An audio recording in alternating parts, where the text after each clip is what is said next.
الحمد لله رب العالمين، والصلاة والسلام على سيد المرسلين وعلى آله وصحبه أجمعين. أما بعد، أعوذ بالله من الشيطان الرجيم. بسم الله الرحمن الرحيم.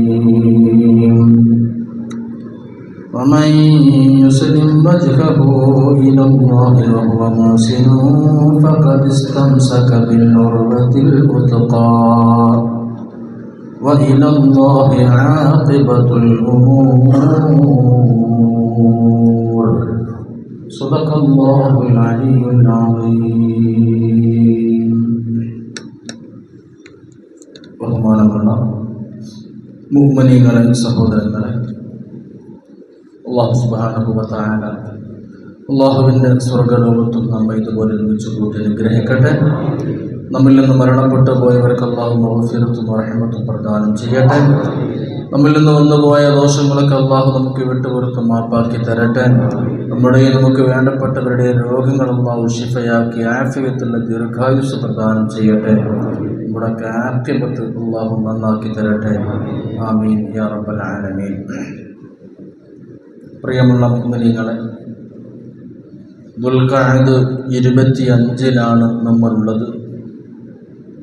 അടുത്ത വെള്ളിയാഴ്ചയല്ല, പിന്നത്തെ വെള്ളിയാഴ്ച ബലിപെരുന്നാൾ സുദിനമായിരിക്കാനാണ് സാധ്യത. ഏതായാലും 1-2 ദിവസങ്ങൾ കഴിയുമ്പോഴേക്ക് നമ്മൾ ഹജ്ജ് മാസത്തിലേക്ക് പ്രവേശിക്കുകയാണ്. ലോകത്തിൻ്റെ മുക്കുമൂലകളിൽ നിന്ന് ലക്ഷോപലക്ഷം ഹാജിമാർ പരിശുദ്ധ ഭൂമിയിൽ മക്കയിലെത്തി, മദീനയിലെത്തി സിയാറത്തും ഉംറയുമൊക്കെ നിർവഹിച്ച് ഹജ്ജിൻ്റെ പ്രധാന ചടങ്ങുകൾക്കായി കാത്തിരിക്കുകയാണ്. നമ്മുടെ നാടുകളിലും ലോകരാജ്യങ്ങളിലൊക്കെയുമുള്ള മുസ്ലിമീങ്ങൾ ഉളഹിയത്ത് കർമ്മങ്ങൾക്ക് വേണ്ടിയുള്ള തയ്യാറെടുപ്പുകളിലാണ്.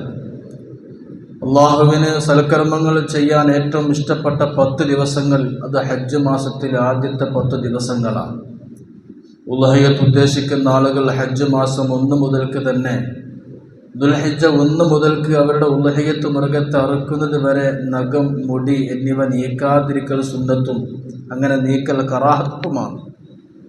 ഉളഹിയത്തിറക്കാൻ ഉദ്ദേശിക്കുന്ന ആളുകൾ സ്വന്തമായിട്ടോ ഷെയർ കൂടിയോ ഒക്കെ ഉളഹിയത്തിന് ആഗ്രഹിക്കുന്ന ആളുകൾ ദുൽഹിജ്ജ 1 മുതൽക്ക് നഖവും മുടിയുമൊക്കെ വെട്ടാതെ സൂക്ഷിക്കൽ വലിയ സുന്നത്താണ്.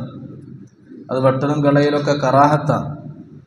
അത് ശ്രദ്ധിക്കാൻ വേണ്ടി ഞാൻ ഇന്ന് പ്രത്യേകം ഓർമ്മപ്പെടുത്തുകയാണ്. കാരണം അടുത്ത വെള്ളിയാഴ്ചയുടെ മുമ്പായി നമ്മൾ ഹജ്ജ് മാസത്തിലേക്ക് പ്രവേശിക്കും.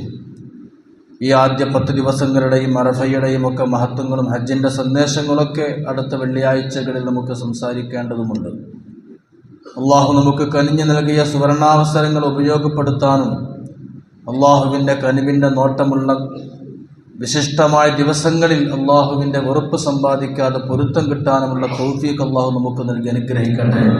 ആമീൻ യാ റബ്ബൽ ആലമീൻ. അള്ളാഹുവിലേക്ക് നമ്മുടെ മനസ്സും ശരീരവും സമർപ്പിക്കുക എന്നുള്ളതാണ് ഹജ്ജും ഉദ്ഹിയ്യത്തും ഇതിലൊക്കെയുള്ളത്. നമ്മൾ ഓതിവെച്ച സൂറത്ത് ലുഖ്മാനിലെ 22-ാമത്തെ ആയത്ത്, വമൻ യുസ്ലിം വജ്ഹഹു ഇലല്ലാഹ്, ആരെങ്കിലും അവൻ്റെ ഹൃദയത്തിൻ്റെ മുഖത്തെയും അവൻ്റെ ശരീരത്തിൻ്റെ മുഖത്തെയും അള്ളാഹുവിലേക്ക് തിരിച്ചു കളയുകയാണെങ്കിൽ അവനാണ് ഫഖദിസ്തംസക ബിൽ ഉർവത്തിൽ വുത്ഖാ, ഒരിക്കലും പൊട്ടി വീഴാത്ത, അല്ലെങ്കിൽ ഒരിക്കലും തന്നെ പൊട്ടാത്ത, കേടുവരാതെ ചിതറാത്ത, ഉറച്ച ബലിഷ്ഠമായ സുശക്തമായ കയറ് മുറുകെ പിടിച്ച ആൾക്കാർ അള്ളാഹുവിനിക്ക് വേണ്ടി മനസ്സ് സമർപ്പിച്ചവരാണെന്ന് പരിശുദ്ധ ഖുർആൻ പറയാം. വഇലല്ലാഹി ആഖിബത്തുൽ ഉമൂർ, എല്ലാ കാര്യങ്ങളുടെയും പര്യാവസാനം അള്ളാഹുവിലേക്കാണെന്ന് പരിശുദ്ധ ഖുർആൻ നമ്മെ ബോധ്യപ്പെടുത്തുകയാണ്. ഉളഹിയത്തിനും ഹജ്ജിനുമൊക്കെയുള്ള സന്ദേശം അതുതന്നെയാണ്, അള്ളാഹുവിലേക്ക് തിരിക്കുക എന്നുള്ളത്. തൻ്റെ പ്രിയപ്പെട്ട പൊന്നുമകൻ ഇസ്മായിലിനെ അള്ളാഹുവിന് വേണ്ടി സമർപ്പിച്ചതിൻ്റെ സ്മരണയാണ് ദുൽഹജ്ജ് മാസം. അതാണ് ഹജ്ജ്. ഓരോ ഹാജിമാരും ഹജ്ജമ്മമാരും നമ്മുടെ നാട്ടിൽ നിന്ന് യാത്രയാകുമ്പോൾ ഹജ്ജിൻ്റെ കാബ് എന്ന് പറയുന്നത് അള്ളാഹുവിനക്ക് വേണ്ടി സർവസ്വവും സമർപ്പിക്കുന്ന ഒരു മനസ്ഥിതി എന്നുള്ളതാണ്. പലപ്പോഴും ഹജ്ജ് ക്യാമ്പുകൾ സജീവമാകുമ്പോഴും ഹജ്ജിൻ്റെ കാമ്പ് നഷ്ടപ്പെട്ടുകൊണ്ടിരിക്കുകയാണ്. ആരാധനകരുടെ രൂപങ്ങളും കോലങ്ങളും ബാക്കിയാകുമ്പോഴും ആരാധനകരുടെ ആത്മാവുകൾ നഷ്ടപ്പെട്ടുകൊണ്ടുവരികയാണ്. ഇവിടെയാണ് നമ്മൾ ഈ വിഷയം പ്രത്യേകം മനസ്സിലാക്കേണ്ടത്. തൻ്റെ പ്രിയപ്പെട്ട മകനെ അള്ളാഹുവിന് വേണ്ടി സമർപ്പിക്കുകയും തൻ്റെ മകൻ അറുക്കാൻ പോവുകയാണ്, മോനെ നിന്നെ അറുക്കാട്ടോ എന്ന് പറയുമ്പോൾ ആയിക്കോട്ടെ വാപ്പ അറുത്തോളൂ എന്ന് പറയുന്ന ഒരു അവസ്ഥയിലേക്ക് മകനെയും എത്തിക്കാൻ വാപ്പാക്ക് സാധിച്ചു. അവിടെയാണ് പോയിന്റ്. കേവലം 6 മാസം 6 വയസ്സ് മാത്രം പ്രായമുള്ള ചെറിയ കുട്ടിയെ പിടിച്ചിട്ട് നിന്റെ കഴുത്തിൽ കത്തിവെച്ച് ഞാൻ അറുക്കാൻ പോവുകയാണ്, എന്താ എൻ്റെ അഭിപ്രായം എന്ന് ചോദിക്കുമ്പോൾ ആയിക്കോട്ടെ വാപ്പ അള്ളാന്റെ കൽപ്പന അങ്ങനെയാണെങ്കിൽ അറുത്തോളൂ എന്ന് പറയാം മകൻ. ആ മകൻ ആ മറുപടി പറയുന്ന ഒരു പശ്ചാത്തലം മകനക്ക് ഉണ്ടാക്കി കൊടുക്കുക എന്നുള്ളതാണ് ഹജ്ജ് മാസം നമുക്ക് നൽകുന്ന സന്ദേശം. നമ്മൾ മകന്റെ മുടി വെട്ടിനോടത്ത് പോലും അള്ളാഹുവിൻ്റെ റസൂലിനെ തൃപ്തി ആഗ്രഹിക്കാത്ത ആൾക്കാരാണ്. നമുക്ക് അള്ളാഹു കനിഞ്ഞു നൽകിയ മകൻക്ക് പേരിടുന്നിടത്ത് പോലും ആ സുന്നത്ത് നമ്മൾ പരിഗണിക്കാത്ത ആൾക്കാരാണ്. ആ മകന് ദീൻ പഠിപ്പിക്കുന്ന വിഷയത്തിൽ പോലും നമ്മൾ അള്ളാഹിന്റെ പൊരുത്തം ആഗ്രഹിക്കാത്ത ആൾക്കാരാണ്. അങ്ങനെ നമുക്ക് പെരുന്നാൾ ആഘോഷിക്കാൻ ധാർമ്മികമായി എന്ത് അർഹതയാണുള്ളത്?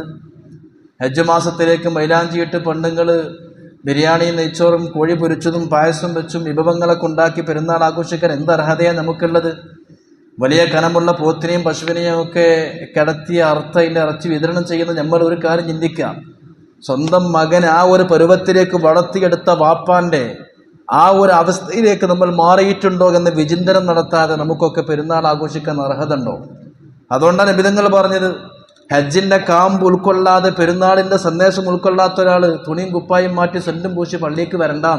ഫലയഖറബു മുസല്ലാന, ഓൻ പള്ളിക്ക് നിസ്കരിച്ചാൻ വരണ്ടാം. അതിൻ്റെ അർത്ഥം നിസ്കരിക്കാൻ വരണ്ടെന്നല്ല, അവൻ അത്രയും അത് ഈ ഹജ്ജിന്റെയും ഉദ്ഹിയ്യത്തിന്റെയും ഒക്കെ സന്ദേശങ്ങൾ ഹൃദയത്തിൽ പകർത്തണമെന്ന് ബോധ്യപ്പെടുത്താനാണ് പറഞ്ഞത്. ഞാൻ പറഞ്ഞത് കേട്ടില്ലെങ്കിൽ ഇജിന്റെ കുട്ടിയല്ല എന്ന് പറഞ്ഞാൽ നീ എൻ്റെ മകനല്ല എന്ന് നിഷേധിക്കല്ല. നമ്മൾ അത്രത്തോളം ജാഗ്രതയിൽ പുലർത്തണമെന്ന് പഠിപ്പിക്കുക. തൻ്റെ പ്രിയപ്പെട്ട മകൻ, ആ മകൻ ബാപ്പാനോട് പറയണം എന്നെ അറുത്തോളും, ഇത് അഭിനയമല്ലല്ലോ, ജാടയല്ലല്ലോ, കേവലം ഒരു വാക്ക് കസർത്തുകളുമല്ല, മറിച്ച് മനസ്സിൻ്റെ ഉള്ളിൽ നിന്ന് അതിന് ഓക്കെ എന്ന് പറയാൻ പറ്റുന്ന രൂപത്തിൽ ആ മകനെ വളർത്തിയെടുത്തു എന്നുള്ളതാണ്. ഇന്ന് എല്ലാവർക്കും ആദ്യ കൗമാരത്തെക്കുറിച്ചാണ്. കാരണം യുവതലമുറയെ പ്രത്യേകിച്ച് നമ്മുടെ കുട്ടികളെയൊക്കെ സ്വാധീനിക്കുന്നത് ഇന്നത്തെ പുതിയ ട്രെൻഡുകളാണ്. നല്ല കാര്യങ്ങൾക്കൊക്കെ തന്ത വൈബ് എന്നൊരു പ്രയോഗം, നല്ല കാര്യങ്ങൾക്കൊക്കെ നല്ല ഉപദേശങ്ങൾ, സതുപദേശങ്ങൾ, നസീഹത്തുകൾ, അതൊക്കെ തന്ത വൈബായി മാറിക്കൊണ്ടിരിക്കുകയാണ്.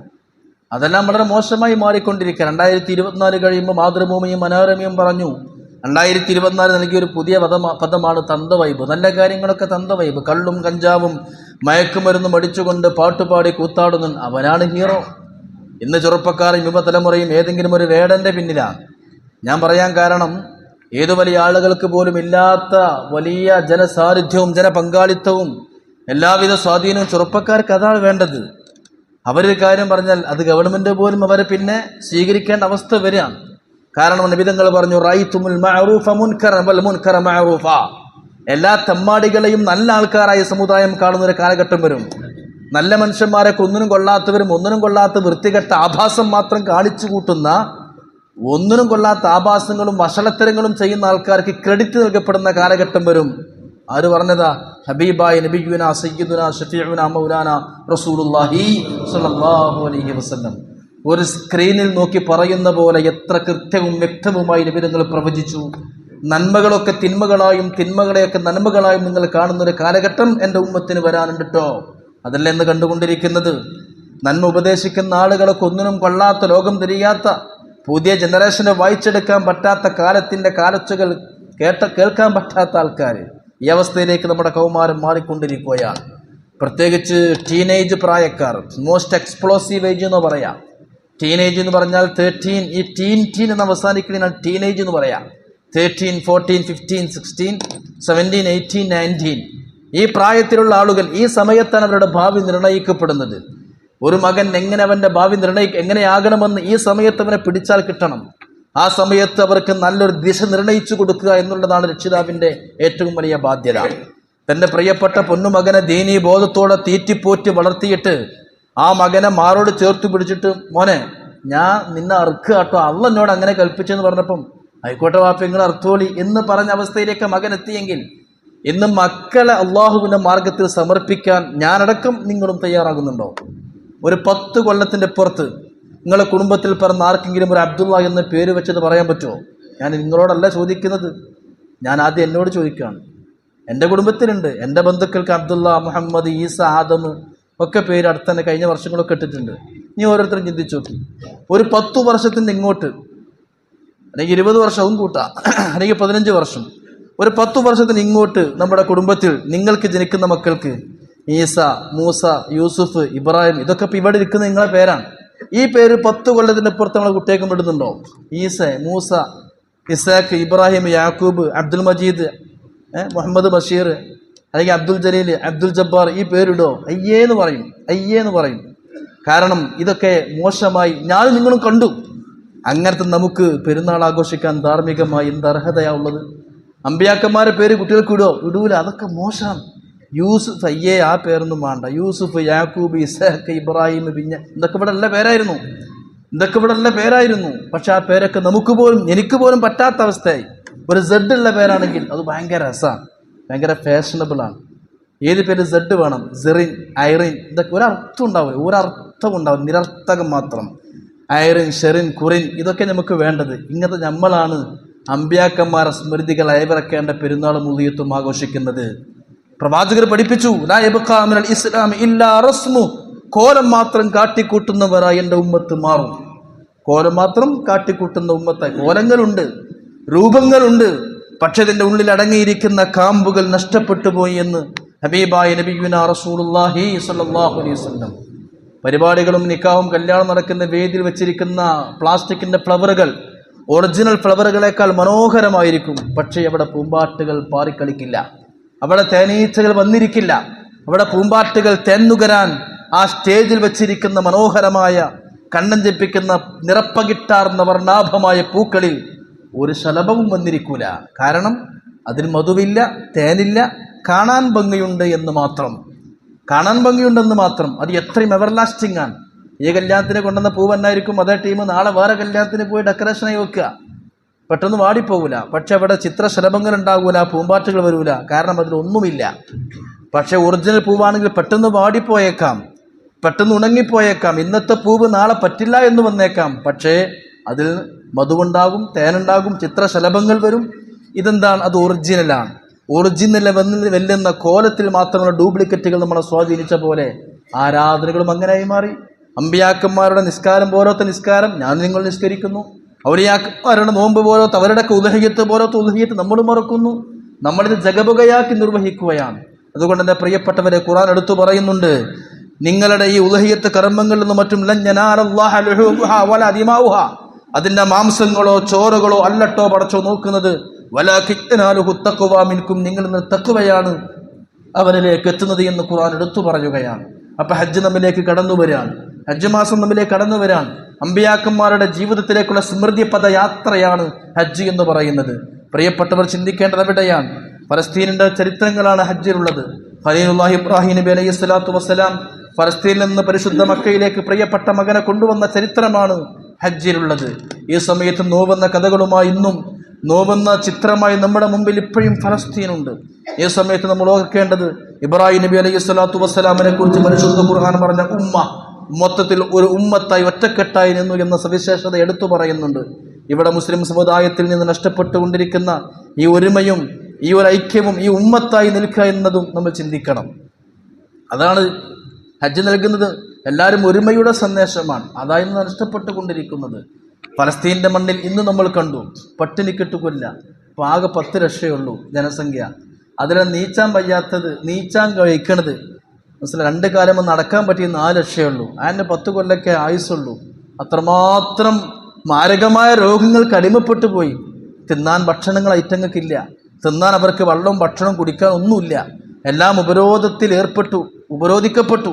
അവസാനം അവർ ജീവച്ഛവമായി മാറി. പ്രതിരോധിക്കാൻ പറ്റാത്ത വിധം തള്ളതും തരിപ്പണമായി. ഫലസ്തീൻ്റെ മണ്ണിൽ നിന്ന് ഒരു മുസ്ലിം പോലും ഇല്ലാത്തൊരവസ്ഥയാണ്. വംശീയ ഉന്മൂലനമാണ് ഇസ്രായേൽ പരിശ്രമിച്ചു കൊണ്ടിരിക്കുന്നത്.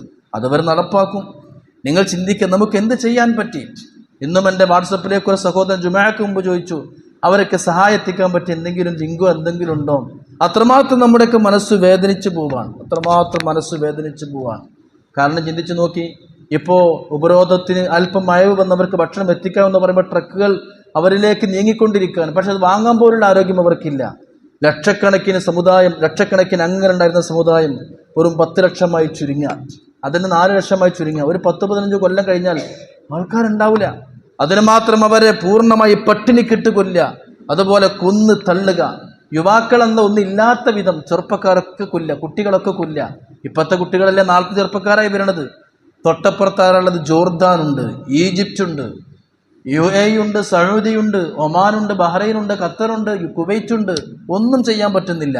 ഒരു ഹദീത്തുണ്ട്, ഇദാ അല്ലമതു ഉമ്മത്തി അദ്ദനാനി റബതറാഹിം, എൻ്റെ ഉമ്മത്ത് ദിർഹമുകൾക്കും പണത്തിനും പ്രാമുഖ്യം കൊടുത്താൽ നുസിഅത് മിൻഹാ ഹൈബത്തുൽ ഇസ്ലാം, ഇസ്ലാമിന്റെ ഗാംഭീര്യം അവരിൽ നിന്ന് നശിച്ച് തരിപ്പണമായി പോവും. അറബികൾക്ക് വേണ്ടത് പണമാണ്. എപ്പോഴും ട്രംപ് വന്ന് UAEയിലും സൗദിയിലും അവിടെ വന്ന് ട്രംപ് തമ്പടിച്ചു കുറെ അവരെ സ്വാധീനിച്ച് കോടാനുകോടി ഡോളറുകളുടെ ഇൻവെസ്റ്റ്മെന്റുമായി അദ്ദേഹം പോകുമ്പോൾ അവിടെയും ചില അറബികൾ അറിവില്ലാതെ അവരും ചിന്തിച്ചു പോകുന്നു, ഇപ്പം നമ്മളൊപ്പാണ്, ഞങ്ങളെ കൂടെ ഉണ്ടെന്ന് പറയും, മോഹിപ്പിക്കും. ശുഭസൂചനകരമായ പലതും ഉണ്ടെങ്കിലും അതിനെപ്പറ്റിയല്ല ഞാൻ പറയുന്നത്. എന്തുകൊണ്ട് അറബികൾക്ക് ഈ ഫലസ്തീൻ രക്ഷിക്കാൻ കഴിയുന്നില്ല? രക്ഷിക്കാൻ പറ്റൂല. അത്രമാത്രം അവർക്കൊക്കെ നമ്മൾ അടിമപ്പെട്ടു പോയി. കാരണം ഇത് ഉമ്മത്തി അദ്ദനാനി റബതറാഹിം, എൻ്റെ ഉമ്മത്ത് ദിർഹമുകൾക്കും ദീനാറുകൾക്കും പ്രാമുഖ്യം കൊടുക്കുമ്പോൾ നുസിഅത് മിൻഹാ ഹൈബത്തുൽ ഇസ്ലാം, ഇസ്ലാമിന്റെ ഗാംഭീര്യം നഷ്ടപ്പെട്ടു പോകുമെന്ന് ഹബീബായ റസൂലുള്ളാഹി സ്വല്ലല്ലാഹു അലൈഹി വസല്ലം. 90 ആളെ കൊണ്ടാണ് ലക്ഷക്കണക്കിന് ആളുകളുള്ള ശത്രു സൈന്യത്തെ, ക്രൈസ്തവ സംഘത്തെ സലാഹുദ്ദീൻ അയ്യൂബി നേരിട്ടത്.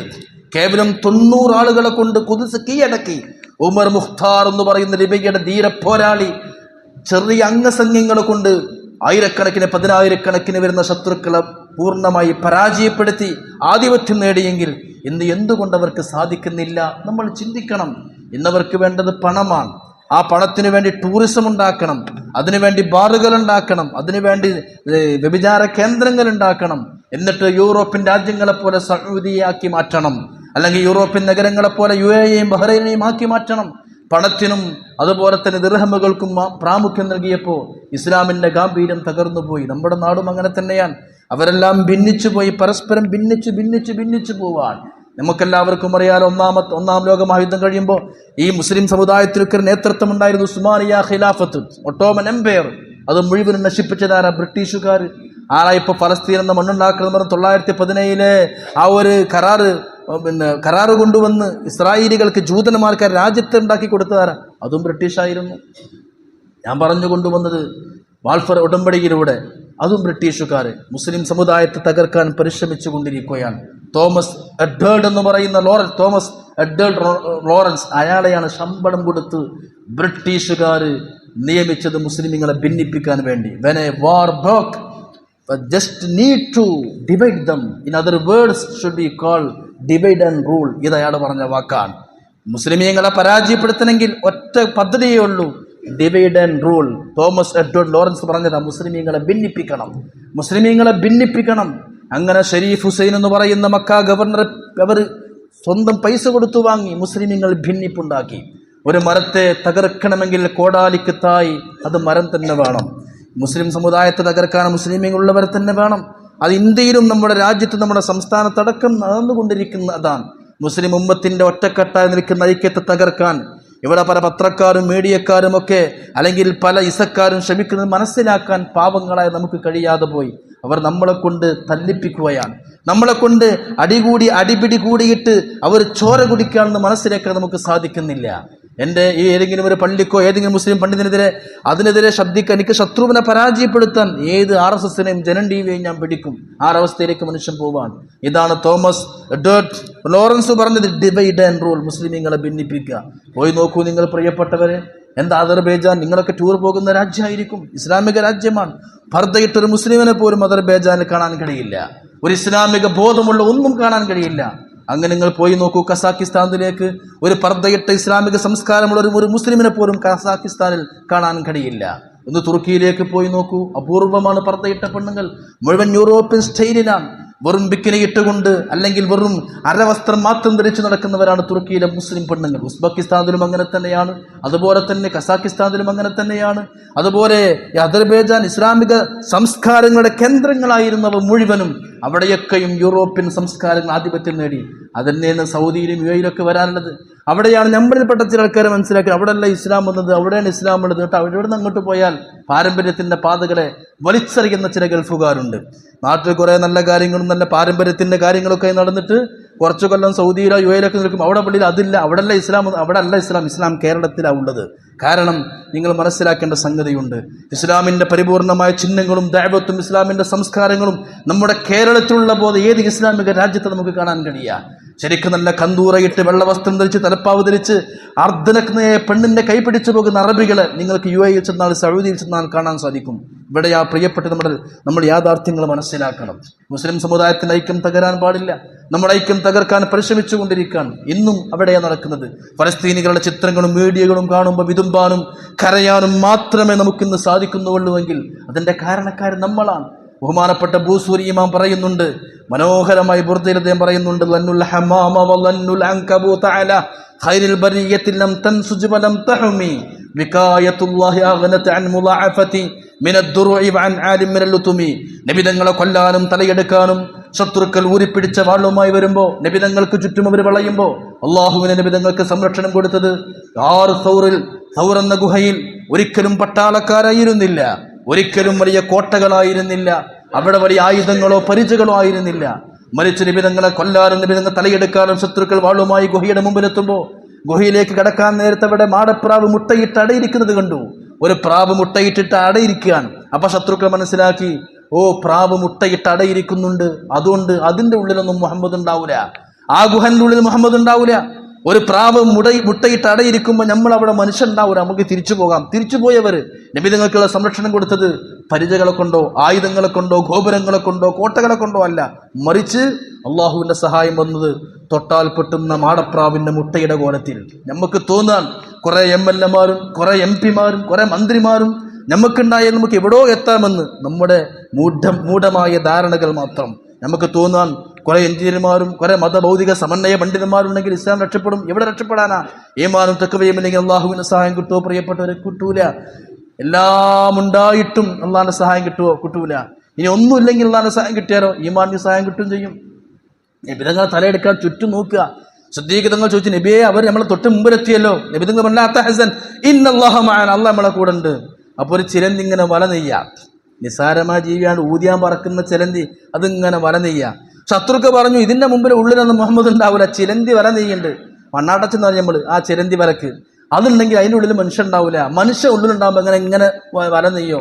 തിരിച്ചുപോയി നോക്കണം. AK-47 വാള് കൊണ്ടല്ല, വലിയ ടാങ്കർ വിമാനങ്ങളൊന്നും അല്ല, ഒന്ന് ഊതിയാൽ പറക്കുന്ന ഈ ചിലന്തി വല കണ്ട് ശത്രുക്കൾ തിരിച്ചു പോയെങ്കിൽ നമുക്കെതിരെ വരുന്ന ശത്രുക്കളെ നേരിടാൻ ഈ ചെറിയ മാടപ്രാവും ചിരന്തി വലയെ കൊണ്ട് കവചം തീർത്ത പടച്ചത്തെ പുറാണ് സാധിക്കും. അതാണ് ബൂസൂരി ഇമാം ബുർദയിൽ പറയുന്നത്,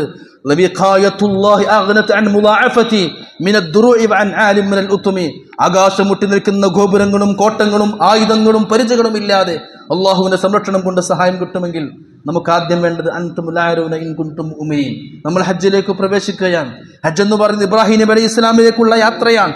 ഹജ്ജ് എന്ന് പറയുന്നത് ഇസ്മായിൽ നബി അലൈഹി ഇസ്ലാമിലേക്കുള്ള യാത്രയാണ്. ഹജ്ജ് എന്ന് പറയുന്നത് ബഹുമാനപ്പെട്ട ഹാജറ ബീവിയിലേക്കുള്ള യാത്രയാണ്.